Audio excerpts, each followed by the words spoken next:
ನಮಃ.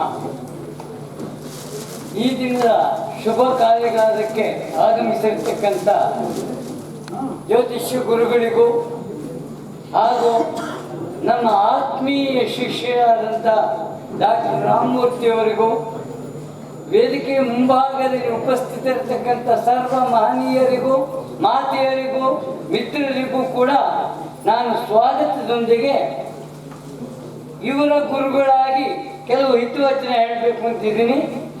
ರಾಮಮೂರ್ತಿಯವರು 18/12/1959 ಇಸ್ವಿಯಲ್ಲಿ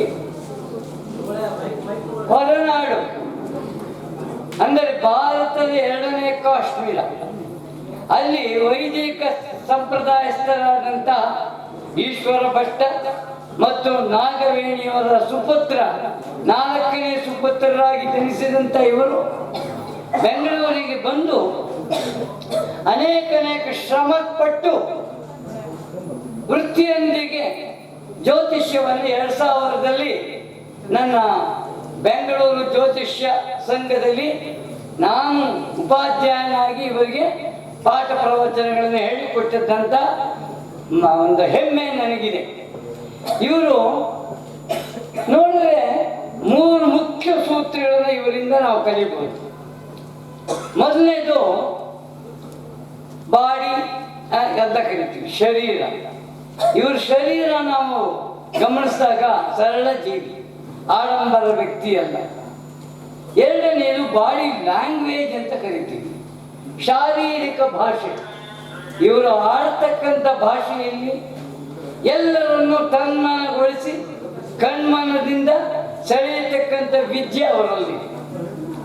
ಮತ್ತೆ 3ನೇದು ಕಮ್ಯುನಿಕೇಶನ್ ಅಂತ ಕರೀತಾರೆ, ಸಂವಹನ. ಅಂದರೆ ಎಲ್ಲ ಕಲೆಗಳನ್ನು, ಎಲ್ಲ ವೃತ್ತಿಯಲ್ಲೂ, ಎಲ್ಲ ವಿದ್ಯೆಗಳಲ್ಲೂ ಕೂಡ ವ್ಯವಹರಿಸಿ ಅದನ್ನ ಸಾರ್ಥಕಗೊಳಿಸಿಕೊಂಡಂಥ ವ್ಯಕ್ತಿ. ಮಹನೀಯರೇ, ಇವರು ಜ್ಞಾನ ಜ್ಯೋತಿಯ ಸಂಸ್ಥಾಪಕರಾಗಿ ಮೊದಲು ಇವರು ದಿವ್ಯ ಜ್ಯೋತಿಯಲ್ಲಿ ವಿದ್ಯಾರ್ಥಿಯಾಗಿದ್ದರು. ಅನೇಕ ವಿದ್ಯೆಗಳನ್ನು ಕಲಿತಿದ್ದಾರೆ. ನಾಡಿಶಾಸ್ತ್ರ, ವಾಸ್ತುಶಾಸ್ತ್ರ, ಜ್ಯೋತಿಷ್ಯ ಶಾಸ್ತ್ರ, ಹೀಗೆ ಅನೇಕ ವಿದ್ಯೆಗಳನ್ನು ಕಲಿತು ಸಾವಿರಾರು ಮಂದಿ ಶಿಷ್ಯರನ್ನು ತಯಾರು ಮಾಡಿದ್ದಾರೆ. ಇದು ಸಮಾಜಕ್ಕೆ ಕೊಟ್ಟ ಹೆಮ್ಮೆಯ ಕೊಡುಗೆ ಎಂದರೆ ತಪ್ಪಾಗಲಾರದು.